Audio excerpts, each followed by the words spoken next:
Se a guerra é a continuação da política por outros meios, como o Sr. Clausewitz certa vez nos disse, então, logicamente, a política também é a continuação da guerra por outros meios. Os Estados Unidos estão atualmente tentando fazer a transição de uma para outra em sua guerra por procuração na Ucrânia, por meio do plano de paz de 28 pontos. Para discutir isso comigo está Anatol Lievin, diretor do programa Eurásia e titular da cátedra Andrew Bacevich em História Diplomática Americana no Quincy Institute for Responsible Statecraft. Anatol, bem-vindo de volta. Olá, é bom estar de volta. Anatol, welcome back. Hello, nice to be back. Thanks for coming online. Obrigado por entrar online. Eu realmente gostaria de saber sua opinião sobre para onde você acha que isso está indo. Especialmente se os Estados Unidos e a equipe de Trump estão levando a sério os 28 pontos. Os russos sinalizaram até agora que estão dispostos a considerar a ideia. Pode ser bom em alguns aspectos, não em outros, mas eles estão dispostos a seguir adiante. Enquanto isso, os europeus agora estão tentando sabotar isso. Mas antes de tudo, você acha que essa é uma nova abordagem do governo dos Mendes em relação ao cenário europeu? To approach like the European theater? Well, I think it is by part of the Trump administration. Bem, eu acho que sim, pelo menos da parte do governo Trump.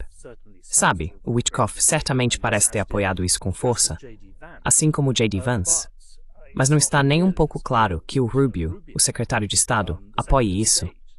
E claro, há uma tremenda ambiguidade, dúvida e confusão sobre o que ele realmente disse aos senadores quando se reuniu com eles a respeito. E sabemos que o Kellogg é contra. Na verdade, o Kellogg, basicamente, ao que parece, está pedindo demissão por causa disso. Então parece que há divisões profundas dentro do governo Trump. Mas não acho que haja qualquer dúvida de que Trump, em princípio, quer encerrar essa guerra.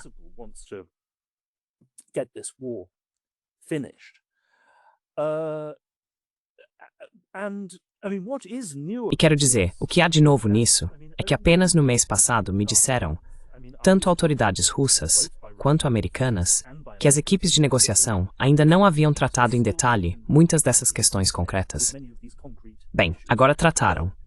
Quero dizer, eles ainda não definiram completamente alguns dos pontos, mas na verdade, todos os aspectos principais estão abordados nesse plano de 28 pontos. A resposta europeia me parece muito estranha, francamente, e isso levanta algumas questões. A questão é que, pelo que posso ver, há apenas um aspecto desse plano de 28 pontos que é realmente difícil para os ucranianos. E eu sempre disse que é muito difícil, e entendo as objeções deles, e é o pedido de retirada de toda a região de Donbas. Porque, quero dizer, parece que se você ler a BBC, vários soldados ucranianos agora estão dispostos a abrir mão disso. Porque, bem, em parte meio angi o osatha at sapatuidikomas. They don't want to die for somewhere that they think they're bound to lose anyway.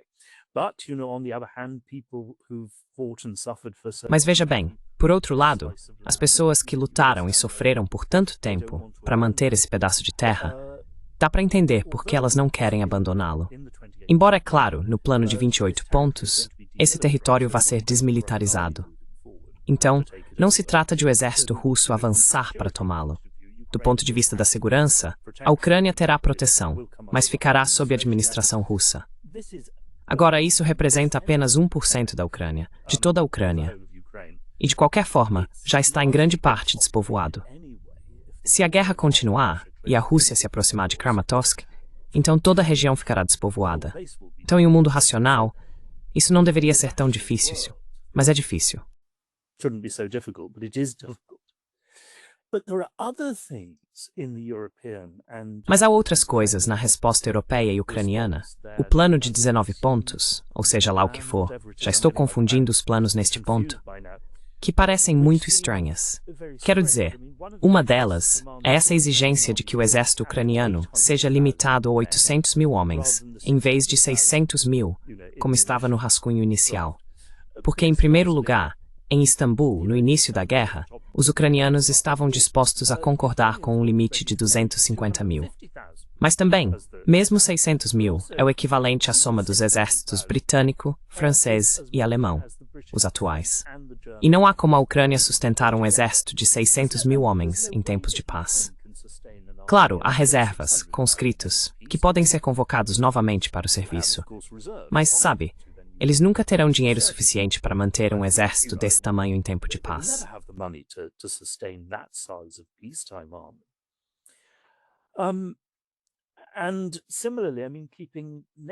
E da mesma forma, quero dizer, manter a adesão à OTAN em aberto, eles já devem saber que nunca vão entrar na OTAN. Quero dizer, é obviamente uma questão de orgulho e de preservação das aparências para ambos os lados. Mas isso, quero dizer, a força de reforço europeia. Até os britânicos já admitiram que não vão enviar tropas terrestres, porque não têm tropas terrestres. Então, quero dizer, há duas maneiras de interpretar isso. Uma, a versão otimista, seria que eles não levam essas coisas tão a sério e as estão colocando como fichas de negociação, para depois poderem dizer, sabe, tudo bem, não vamos mais insistir nisso. Não vamos mais insistir naquilo. Mas os russos têm que abrir mão da exigência de todo o Donbass.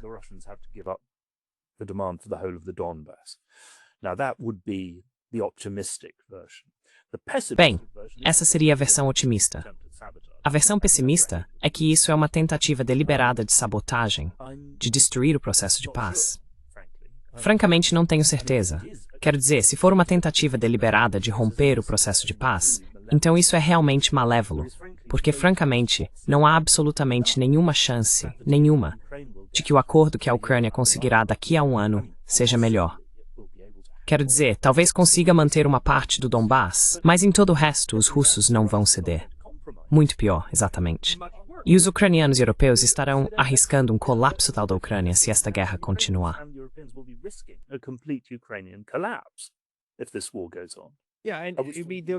Sim, e os russos já disseram, veja, é possível pensar em ir até Odessa, certo, e conectar o que eles têm até a Transnistria. Então quero dizer, acho que isso está realmente nas cartas como um dos futuros possíveis.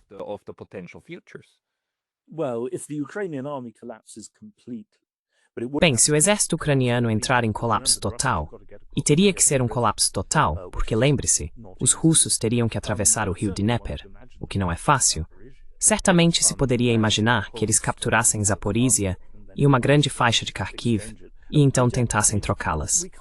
Quero dizer, não podemos afirmar isso com certeza. Obviamente, o avanço russo no último ano tem sido extremamente lento, dolorosamente lento. Mas veja, há agora tantas evidências das enormes dificuldades ucranianas. Além disso, muita coisa vai depender de quem Trump culpar pelo colapso desse processo de paz, caso ele realmente desmorone. Porque veja, se ele culpar os russos, então a pressão continua, as sanções continuam, as vendas de armas dos Estados continuam, o fornecimento de inteligência continua. Mas se ele culpar os ucranianos e os europeus, então é claro, ele poderia cortar as vendas de armas e a inteligência. E, nesse caso, os ucranianos estariam em uma situação realmente desesperadora.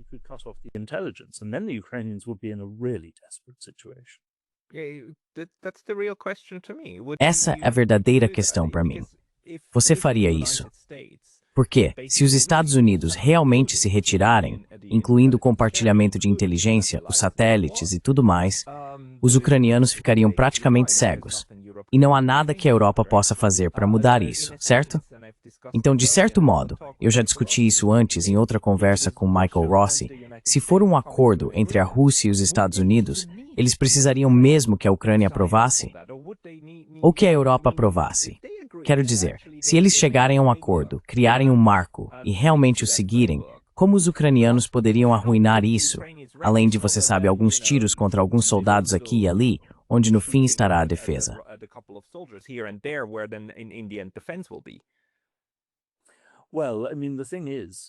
Bem, quero dizer, a questão é que, em muitos aspectos, a maior parte da cobertura e da análise ocidental tem sido vergonhosamente ruim. Porque, é claro, há uma série de coisas que são retratadas como sendo, você sabe, a Ucrânia deve ter a palavra final. Essa é uma decisão da Ucrânia, quando na verdade não são. A adesão à OTAN não é uma questão para a Ucrânia. A presença de forças europeias ou ocidentais na Ucrânia não é uma questão para a Ucrânia. O fornecimento e a venda de armas, essas não são questões para a Ucrânia. São questões para os governos ocidentais e, acima de tudo, para os Estados Unidos. Mas é claro, o exército ucraniano teria que se retirar do restante do Donbass. Isso sim é algo que cabe à Ucrânia decidir. From the rest of the Donbass. That is for Ukraine to decide.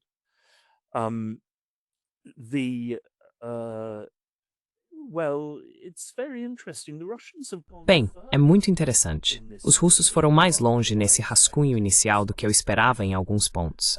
Quero dizer, uma delas é que eu não achava que eles estariam dispostos a deixar a questão dos direitos russos na Ucrânia a cargo do processo de adesão à União Europeia.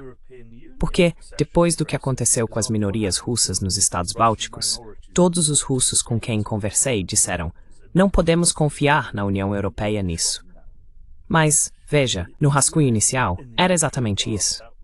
Quero dizer, também haveria certos compromissos por parte da Ucrânia, mas muito vagos.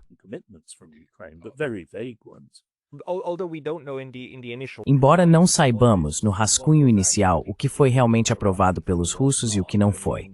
Quer dizer, isso pode ser só, quero dizer, é uma daquelas coisas, eles ficam indo e voltando com o texto e assim por diante.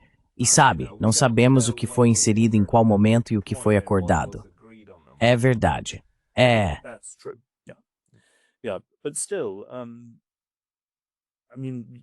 Mas ainda assim, quer dizer, você sabe, os russos apoiaram aquele rascunho em princípio, não o mais recente dos europeus. Eles não se comprometeram totalmente com ele, mas o Putin disse que, em essência, é aceitável. E, espere, havia outra coisa também, que era bem interessante. Ah, sim, que as sanções só serão suspensas em etapas, e não há um cronograma. Eu sempre presumi que os russos iriam insistir na suspensão das sanções como parte do acordo de paz.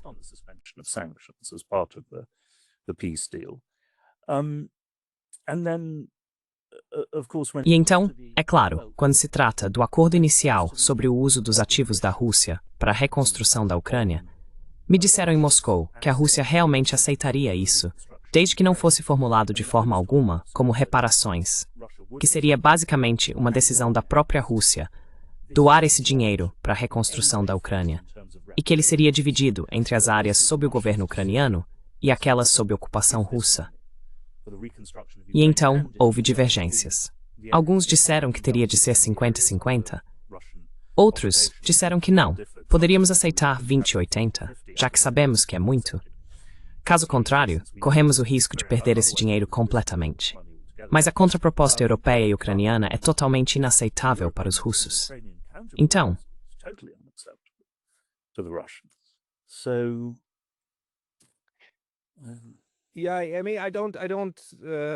Quero dizer, na verdade eu não esperava nada diferente vindo da Europa, para ser sincero, porque me parece que eles realmente preferem deixar a Ucrânia continuar sangrando se isso significar não perder a imagem agora, em vez de mais tarde, talvez quando alguns desses governos nem estejam mais no poder, certo?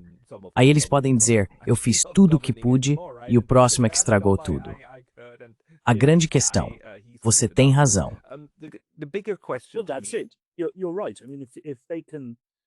Quer dizer, se eles conseguirem, se o governo francês conseguir manter isso por mais 18 meses, então muito provavelmente haverá um governo Le Pen, um governo do Rassemblement National na França. E aí eles poderão culpar o colapso ucraniano por eles. Mas você sabe, eles estão tentando.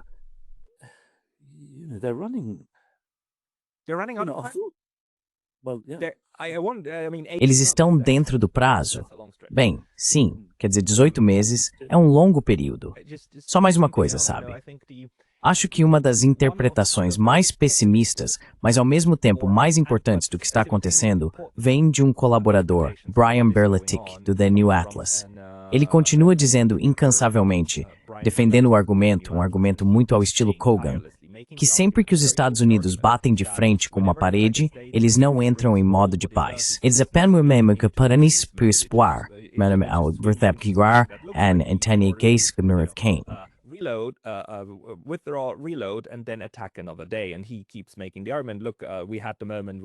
E ele continua fazendo o argumento. Veja, tivemos aquele momento em que Hillary Clinton e Lavrov literalmente apertaram o botão de reinício e estavam todos sorridentes, apenas para o processo de Minsk começar depois. Então os europeus nos disseram, olha, A intenção sempre foi nas ganhar tempo para armar a Ucrânia contra a Rússia. Então, e se a situação atual for exatamente a mesma, é para ganhar um pouco mais de tempo para se reagrupar e trabalhar em ambas as frentes, certo? A asiática com a China e a europeia com a Rússia. E não é algo que estaria passando pela cabeça da Rússia, que eu acho que agora já entendeu claramente, ao longo dos últimos 20 anos, que há um ataque contínuo vindo contra eles. O que você acha desse argumento? What do you make out of that argument?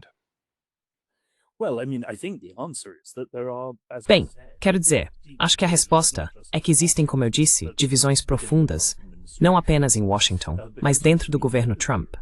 Porque veja, sabemos que há pessoas no governo que realmente querem paz com a Rússia para poderem se concentrar na China. Elbridge Colby, por exemplo. Há evidências consideráveis que sugerem que J.D. Vance também faz parte disso. E Trump, é claro, tem mudado de posição várias vezes. Mas, quero dizer, não há dúvida de que Trump, em princípio, quer paz.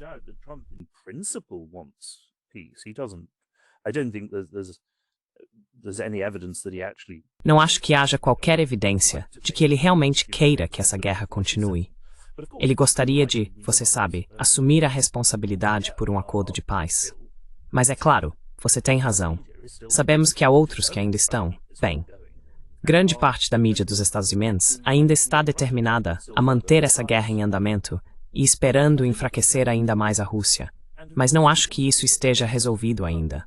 E é claro, há também o ponto de que, para ir muito além do que já fizeram ao atacar economicamente a Rússia, talvez fosse necessário começar a apreender cargas russas em alto mar.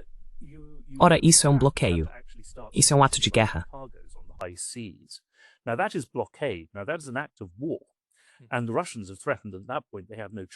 E os russos se sentem ameaçados nesse ponto. Eles não têm escolha a não ser revidar militarmente de alguma forma. E no fim das contas, os russos, e o Pentágono também, quero dizer, é claro, existem esses ex-generais lunáticos como Breedlove e Hodges. Mas você sabe, a última coisa que o Pentágono quer é ser arrastado para uma guerra na Europa, considerando o que está acontecendo com a China. Então, não acho que tudo isso seja um plano cínico por parte do governo Trump como um todo, não. Mas acho que um problema muito maior, que claro, os russos mencionam o tempo todo, assim como muitas pessoas ao redor do mundo, é que nenhum acordo com os Estados Unidos agora pode ser confiável por mais de 4 anos.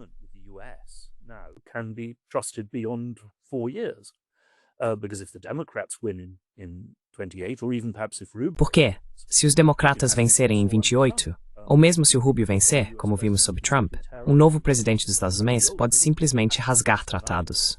Quero dizer, o velho princípio de pacta sunt servanda já foi completamente abandonado. De que se um governo faz um tratado, não é apenas o governo, é o país que fez o tratado. O nome e a credibilidade do país estão envolvidos, e, portanto, o tratado deve ser respeitado. Ninguém acredita mais nisso. Então, sim, não é bom. É uma linha ridícula dizer que no momento não há consenso para uma nova ampliação da OTAN. E você espera que os russos aceitem isso? Quero dizer, não havia consenso para a ampliação da OTAN em 2007, mas os alemães e os franceses concordaram com ela.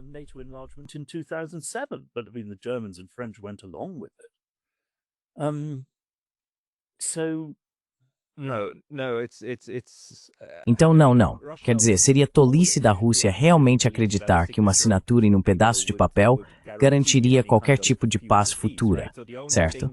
A única coisa que realmente importaria seriam processos verificáveis e monitoráveis, certo? Algo como, e acho que a Rússia e os Estados Unidos têm de fato boa experiência com isso, a desativação de algumas dessas armas nucleares, os tratados de armas nucleares, em que se enviam observadores aos territórios um do outro e eles registram tudo. Quero dizer, esse tipo de acordo é algo com que se pode trabalhar de forma realista. Mas dentro desses 28 pontos e assim por diante, não há nada que sequer sugira a criação de um processo verificável. Hã?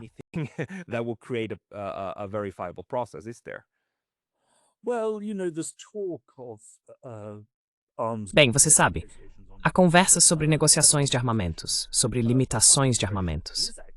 A administração Trump está, na verdade, reduzindo sua presença militar na Romênia.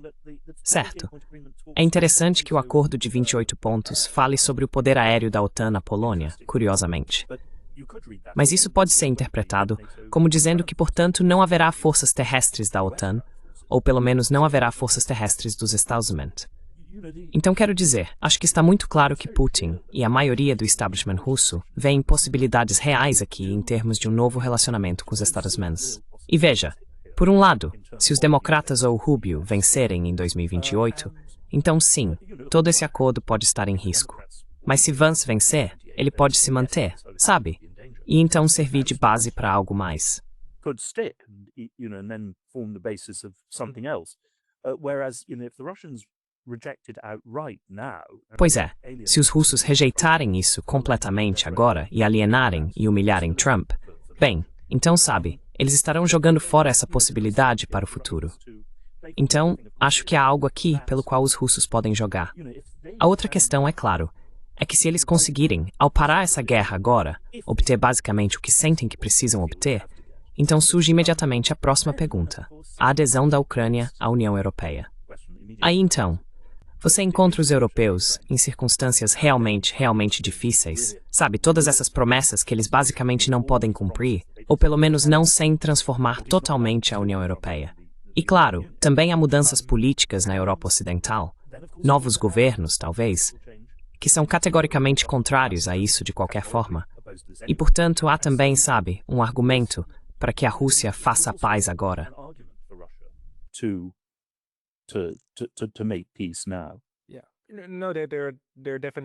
Não, definitivamente existe. E quero dizer, isso realmente prejudica a Rússia, com certeza, o que está acontecendo. Mas, por outro lado, há tantos perigos pela frente, certo? Por um lado, sim. A Rússia, por muito tempo, disse que a adesão da Ucrânia à União Europeia não estava fora de questão, certo? Especialmente quando a União Europeia era claramente esse clube econômico, embora recentemente isso não esteja mais tão claro. Mas agora não há, ou não deveria haver, um medo na mente dos russos de que se isso acontecer, em vez de vermos a europeização da Ucrânia, possamos ver a ucranianização da Europa. Porque o elemento extremista dentro da Ucrânia, tendo eles então interagindo, tipo veja o que Sikorsky fez com a Polônia e assim por diante dentro da União Europeia, como conseguiram capturar boa parte do processo, isso não é algo que deveria preocupar a Rússia.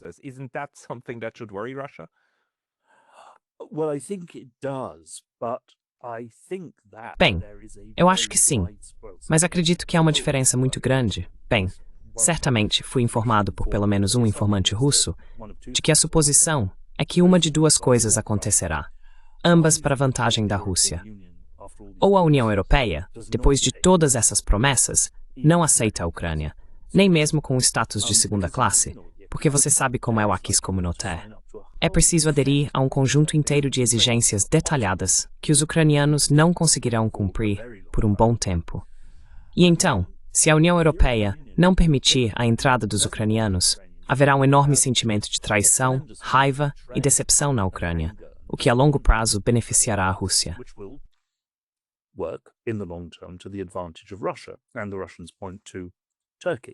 E os russos apontam para a Turquia, que se tornou muito mais favorável à Rússia. Não exatamente porque apoia a Rússia, mas porque, bem, é diferente. Então, é claro, a Turquia tem todos os seus problemas com os Estados Unidos por causa de Israel, da guerra do Iraque e dos curdos. Mas, obviamente, a recusa da União Europeia em admitir a Turquia também desempenhou um papel fundamental nesse afastamento da Turquia em relação à Aliança Ocidental. Ou eles acham que a União Europeia vai rasgar todas as suas regras para permitir a entrada da Ucrânia, e isso basicamente destruirá a União Europeia por dentro. De qualquer forma, a Rússia sai ganhando.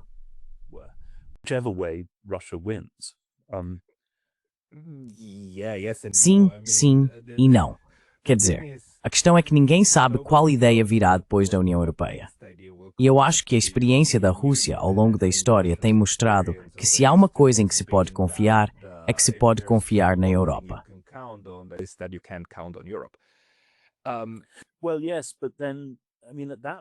Bem, sim. Mas então, quero dizer, nesse ponto, é simplesmente uma imagem espelhada do que os europeus dizem sobre a Rússia, que nunca se pode confiar na Rússia, que a Rússia é sempre agressiva, sempre imperialista. Quero dizer, nesse ponto, não há sentido algum em buscar um acordo. É preciso buscar uma vitória completa. Mas a Rússia não vai conquistar uma vitória completa sobre o Ocidente. Ela simplesmente não tem homens nem recursos para isso.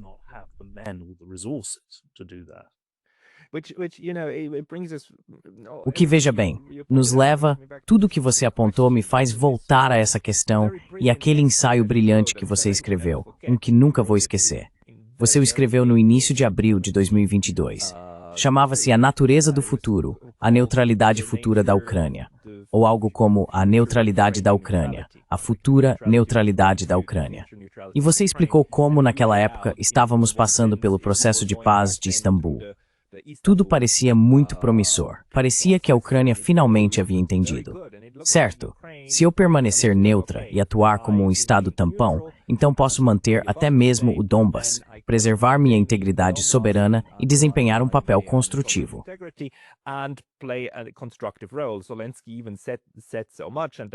Zelensky chegou a dizer isso, e tudo isso foi torpedeado e assim por diante. Mas agora parece que as forças, também o que você mencionou, com a União Europeia nunca cumprindo suas promessas, com a adesão à OTAN nunca se concretizando. Em algum momento, até mesmo os nacionalistas, até mesmo os elementos ultradireitistas dentro da Ucrânia, precisam entender que devem buscar algum tipo de papel independente, não como um apêndice desta ou daquela instituição, ou da Rússia, certo? Você acha que dentro da Ucrânia, em algum momento, essa percepção surgirá entre os militaristas e a direita, de que, ok, veja, o melhor que podemos fazer é seguir por conta própria?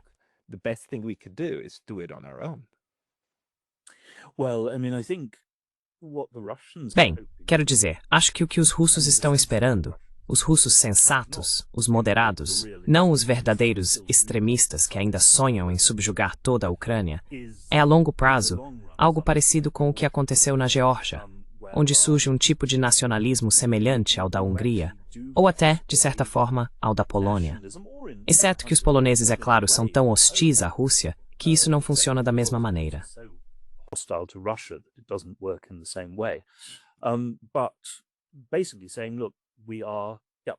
Mas basicamente dizendo, veja, estamos por conta própria, Itália farada, por assim dizer, e isso significa que não vamos nos tornar subordinados à Rússia, mas também não vamos permitir que o Ocidente ou a União Europeia nos manipulem ou nos ditem regras.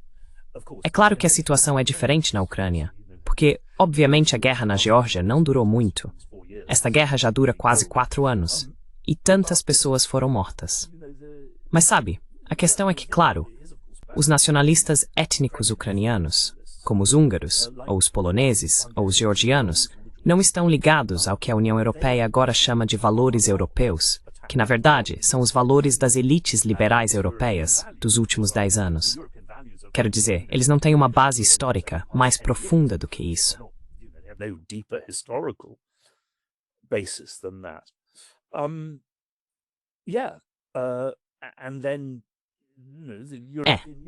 E então, sabe, a União Europeia, mais uma vez, a menos que basicamente rasgue o acervo comunitário, vai começar a exigir coisas que a direita ucraniana vai achar extremamente ofensivas. E sabe bem, quero dizer, não sei, a UE tem feito vista grossa para tantas coisas, mas se ela, quero dizer, a questão é que, quando você começa a pensar seriamente em adesão à UE, todos aqueles que são contra, por razões econômicas próprias, os fazendeiros em tantos países, os caminhoneiros, vão realmente começar a olhar para o Azov, o Svoboda, o Bilyatsky e todo esse grupo e dizer não podemos ter a Ucrânia com essas pessoas na União Europeia. A Ucrânia precisa fazer algo para reprimi-los. Bem, essas pessoas estão muito bem armadas. É do seu próprio lado, é.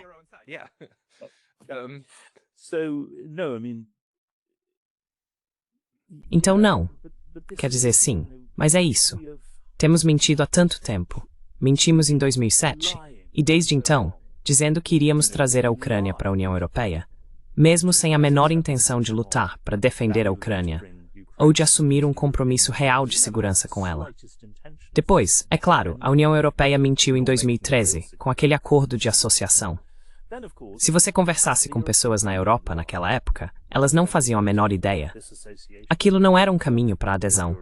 Foi uma iniciativa dos poloneses, bálticos e suecos para bloquear relações econômicas mais próximas com a Rússia.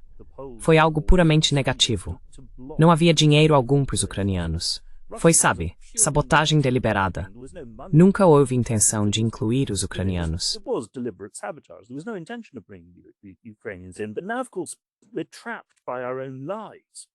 Mas agora, é claro, estamos presos às nossas próprias mentiras.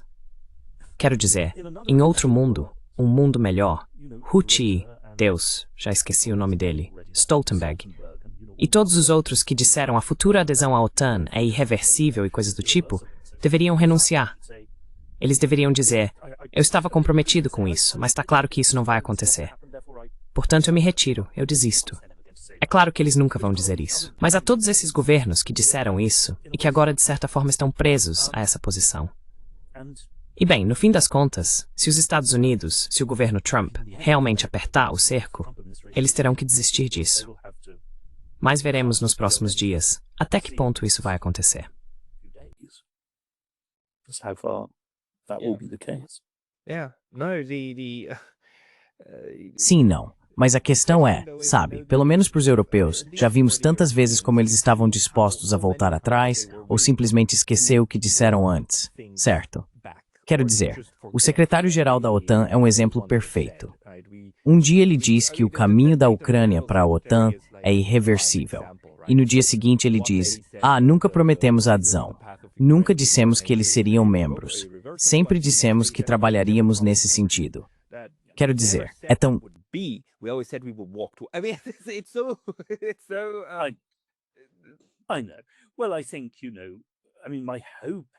Eu sei.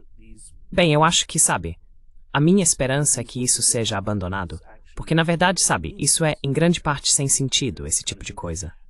Mas, para mim, a verdadeira dificuldade é a questão da retirada militar ucraniana do restante do Donbass. Isso é verdade, porque isso é realmente muito difícil. Você vai ver, quero dizer, acho que você vai ver, muitos soldados ucranianos que ficariam felizes em fazer isso em troca da paz. Mas, sem dúvida, haverá muitos outros que dirão não, lutamos demais por isso, precisamos manter. No, we fought too hard for this. We must keep it. And also, they have been, and you know, E além disso, eles, e também os ocidentais, foram levados a acreditar nessa ideia de que essas chamadas cidades-fortaleza são fundamentais para a defesa da Ucrânia. E há todos esses paralelos com os Sudetos na Ucrânia. Mas é claro, a questão é que essa é uma parte muito pequena da frente ucraniana. E, na verdade, os russos têm avançado de forma igualmente lenta em outros lugares, em áreas que não são urbanizadas nem fortificadas.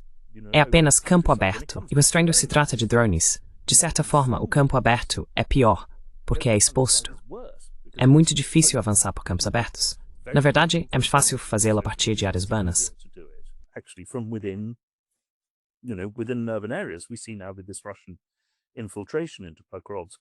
Vemos agora essa infiltração russa em Pokrovsk. Mas sabe, depois que essa ideia é martelada em você, quero dizer, fiquei surpreso ao ver ocidentais, que eu achava bem informados também dizendo, mas essas cidades são absolutamente cruciais para a defesa da Ucrânia. E eu disse, mas espere, os russos não vão avançar. Podemos ajudar os ucranianos a construir uma nova linha de defesa, o que, afinal, é o que eles têm feito até agora. Eles recuaram de uma linha para outra. Quero dizer, isso por si só já é outro argumento sem sentido. Mas o ponto político sobre a dificuldade de abrir mão disso, esse é real e difícil.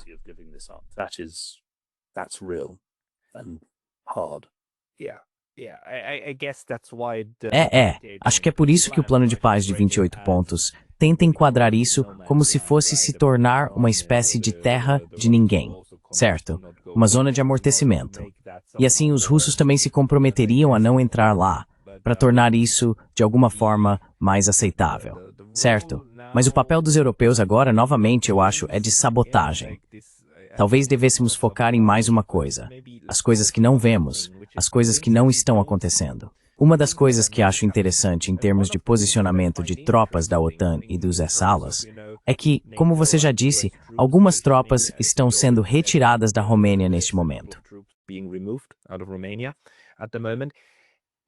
The United States has since last year. Desde o ano passado, os Estados Unidos têm acordos bilaterais com a Suécia e a Finlândia para construir novas bases, 17 e 15, respectivamente. Não me lembro qual é onde. Mas, exceto por uma única base na Finlândia, até onde sei, os Estados Unidos ainda não começaram a enviar pessoal para lá. Então eles estão aguardando, embora agora já tenham um arcabouço legal que lhes permitiria até mesmo posicionar quaisquer armas que desejassem, incluindo armas nucleares, nesse território. Eles não estão fazendo isso. Isso é uma daquelas coisas que não estão acontecendo. Isso também nos diz algo sobre esse entendimento entre Moscou e Washington que pode estar surgindo ao nosso redor. I think so. Because, we know that the Trump administration... Acho que sim, porque veja, sabemos que o governo Trump, em princípio, quer reduzir os compromissos militares dos Estados Unidos na Europa. Quero dizer, mais uma vez, não todo o governo Trump, mas sabe, existem esses elementos. Mas faz sentido apresentar uma proposta de barganha, sem realmente confirmá-la, e depois estar disposto a negociar sobre ela. Então acho que, em princípio, agora que o governo Trump parece finalmente capaz de negociar detalhes, o que por meses não conseguia, se conseguirem superar essas tentativas de bloqueio da Ucrânia e da Europa, eu estaria moderadamente esperançoso de que os Estados Unidos e a Rússia poderiam realmente seguir um processo de desarmamento. Quero dizer, parte disso é até bem óbvia, para ser sincero.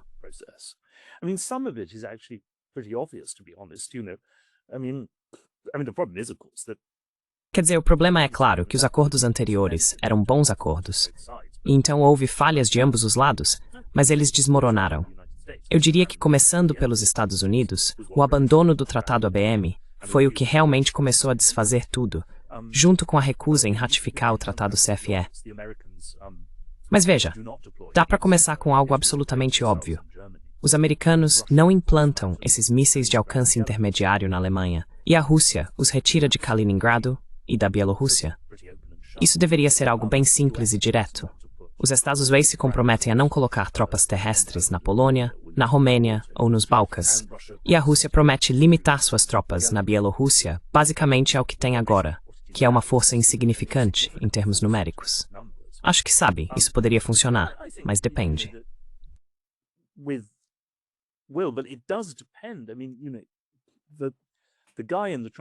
Quer dizer, sabe, o cara na administração Trump que realmente tem impulsionado isso mais do que qualquer outro é o Elbridge Colby, que é o secretário adjunto de defesa.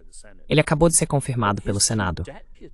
Mas os dois adjuntos dele, as últimas notícias, são de que eles provavelmente serão barrados pelo Senado como parte de toda essa reação contra Colby.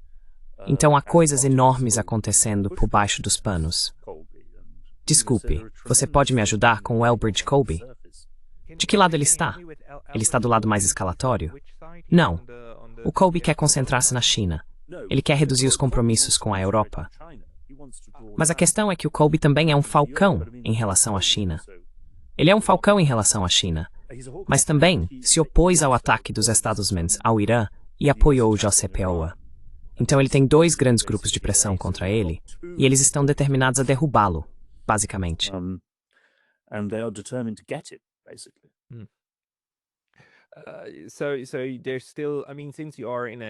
Então ainda existe, quero dizer, já que você está em um think tank em Washington e interage por lá, há, por falta de uma palavra melhor, algum tipo de guerra civil interna sobre com quem se envolver a seguir. Essa está acontecendo em Washington. Porque também há a Venezuela, que está meio que em pausa. Ainda existe o Irã, certo?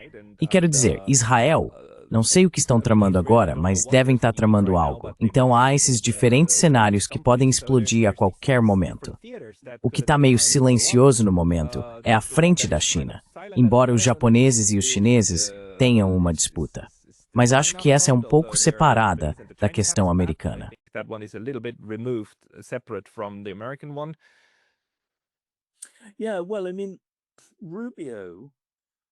É bem, quero dizer, o Rubio, e obviamente a esperança deve ser que não exatamente uma esperança, não se você for venezuelano, colombiano ou algo assim, mas que o Rubio esteja tão pessoalmente focado na Venezuela, na América Central e em Cuba, que ele também queira encerrar essa guerra na Ucrânia para poder se concentrar no que realmente o interessa mais emocionalmente.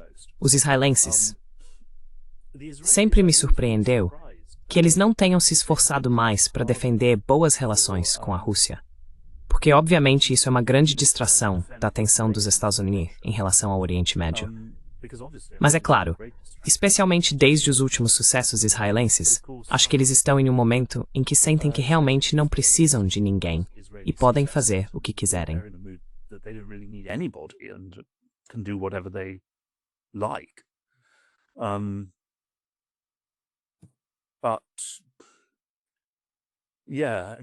Sim, quero dizer, Washington está muito, muito dividida no momento. Mas se você observar a reação no Congresso, com algumas exceções, um pouco mais do que no passado, ainda assim, certamente entre os democratas, mas também entre muitos republicanos, quero dizer, eles são quase patologicamente contrários à paz com a Rússia e a qualquer acordo de paz.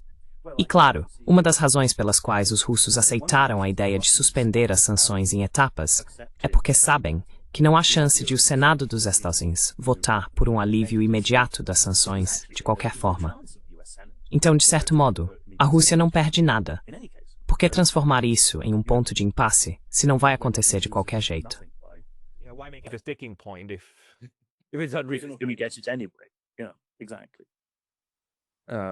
Sim, exatamente. Então isso complica a situação, claro. Além disso, as pessoas já devem estar começando a planejar para os próximos 2 anos e meio, certo? Digo, as eleições de meio de mandato estão apenas 1 ano, menos de 1 ano, não é? E vemos a luta pelo poder dentro do Partido Republicano, onde o MAGA parece estar se dividindo. E temos essa decisão muito bizarra, muito interessante da Marjorie Taylor Greene.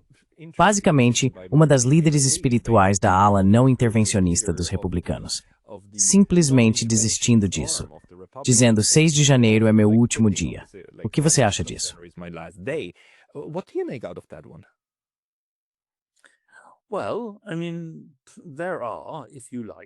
Bem, quero dizer, existem, por assim dizer, os verdadeiros tipos MAGA, sabe? Aqueles que são amargamente contrários ao establishment de Washington e que também são, claro, até certo ponto, genuinamente populistas do ponto de vista econômico, pelo menos em seus instintos básicos.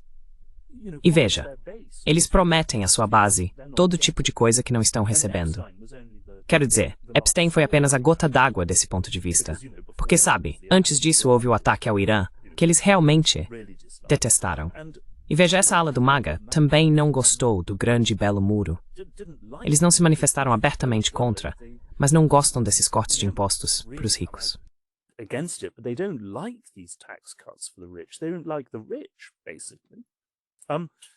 Eles basicamente não gostam dos ricos. Quer dizer, o fato é que se não fosse pelo sistema de maioria simples, o Partido Republicano já teria se desintegrado em pelo menos 2 ou 3 partidos. E o mesmo vale para os democratas, aliás. Ambos têm elementos tão incompatíveis entre si.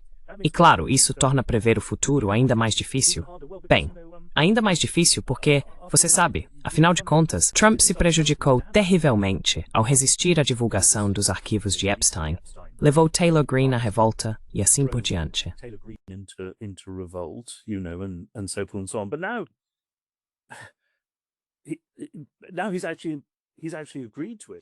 E agora, ele realmente concordou com isso na esperança, ao que parece, e apenas parcialmente realizada até agora, de que será ainda mais constrangedor para os democratas. Mas é difícil entender por que ele não fez isso antes. Por outro lado, você sabe, é verdade, todos dizem que ele é uma pessoa muito, digamos, descontrolada e impulsiva. Mas isso vai ser um grande problema, eu acho, para Vance em 2028, porque ele vai enfrentar a mesma pergunta que foi feita a Kamala Harris. Olha, você está dizendo tudo isso agora, mas foi vice-presidente por 4 anos. Por que não dizia isso antes? Agora você se diz um populista econômico, mas apoiou aquele grande e belo projeto de lei. E então, é claro, se a economia tiver piorado e a inflação continuar subindo,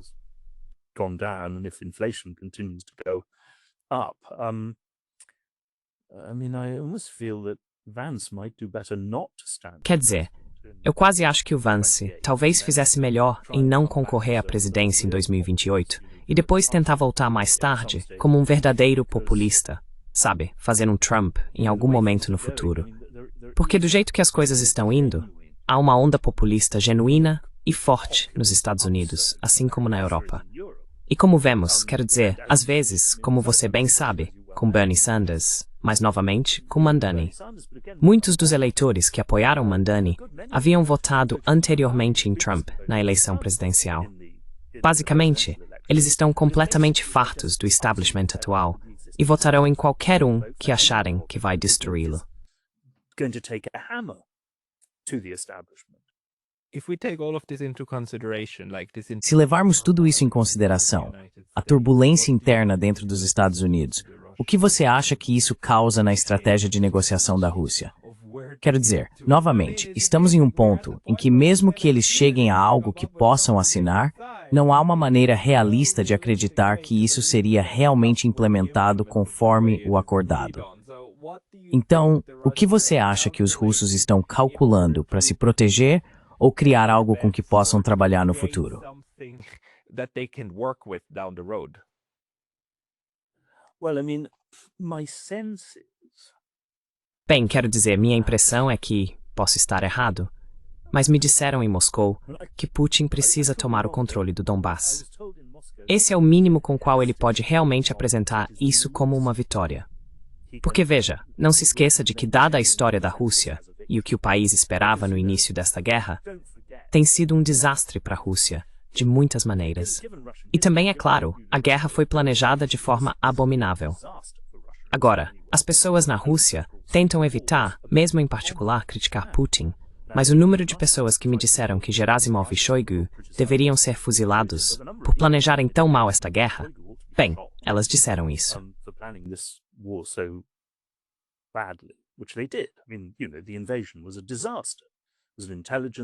Quer dizer, sabe, a invasão foi um desastre. Um desastre de inteligência, um desastre de planejamento. E então, é claro, Putin também é vulnerável. É aí que a cobertura ocidental é mais uma vez vergonhosamente ruim, porque Putin é vulnerável a ataques pela direita por ter confiado nos franceses e nos alemães. E ele próprio admitiu isso. Confiei demais nos europeus. Então ele não pode. Há um mínimo irredutível. E acho que o que me disseram foi que a neutralidade, ou seja, a ausência de adesão à OTAN, não pode ser abandonada pelos russos. Eles simplesmente não podem. E talvez o Donbass inteiro também. And the whole of the Donbass, perhaps as well. But I think my sense is, I mean, they are clear. Mas eu acho que, pelo que percebo, eles estão claramente muito ansiosos para manter boas relações com Trump e, sem dúvida, com Vance no futuro. Eles realmente não querem romper com ele, nem afastá-lo. E então, sabe, se conseguirem um acordo moderadamente satisfatório que atenda às suas condições básicas, há um forte argumento para basicamente recuar e esperar para ver se de fato o Rassemblement National vence na França. A adesão da Ucrânia ao OE está quase certamente morta de qualquer forma. E eu realmente não vejo Bardella defendendo uma nova política agressiva contra a Rússia. Pode-se então esperar que, se Vance vencer em 2028, haja uma configuração muito diferente no Ocidente.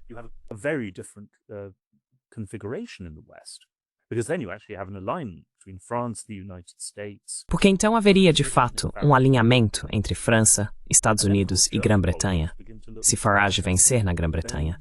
E então, é claro, a política alemã começaria a ficar muito interessante. Então você sabe, obviamente a Rússia tem se saído muito bem até agora em termos econômicos. Mas há sérias preocupações. O padrão de vida está sofrendo, os preços estão subindo, e afinal, eles estão pagando quantias enormes a esse exército de voluntários. Não faz muito sentido isso, se esse mais salário são meses de corrida de coboides para fim. Portanto, também há boas razões econômicas para tentar pôr fim a isso.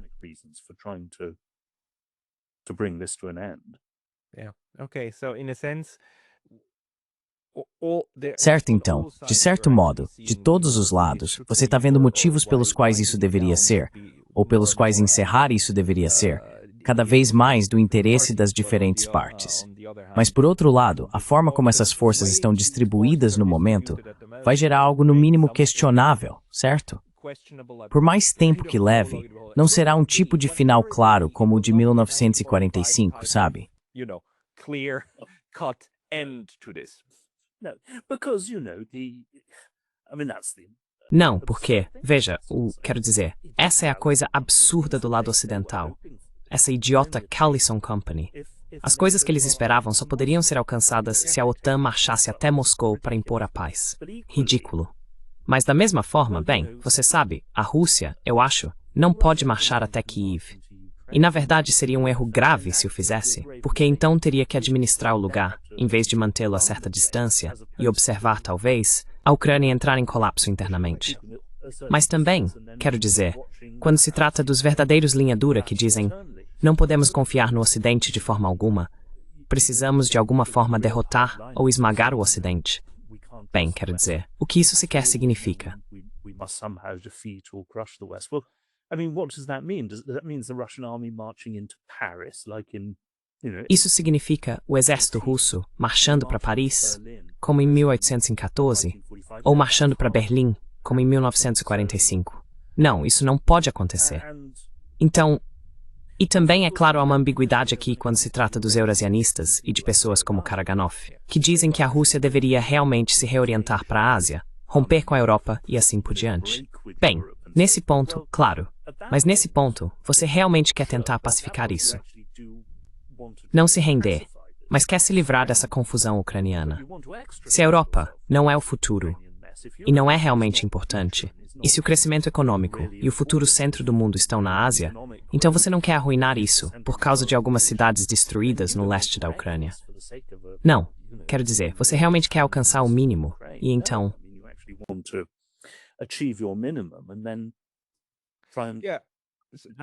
Uma fronteira adequada e então deixá-la apodrecer do outro lado. Seja lá o que for que vá acontecer. Bem, Anatol, eu roubei 1 hora inteira do seu tempo. Muito obrigado por isso. Se as pessoas quiserem ler mais de você, devem ir ao Responsible Statecraft. Há algum outro lugar onde você publica de vez em quando?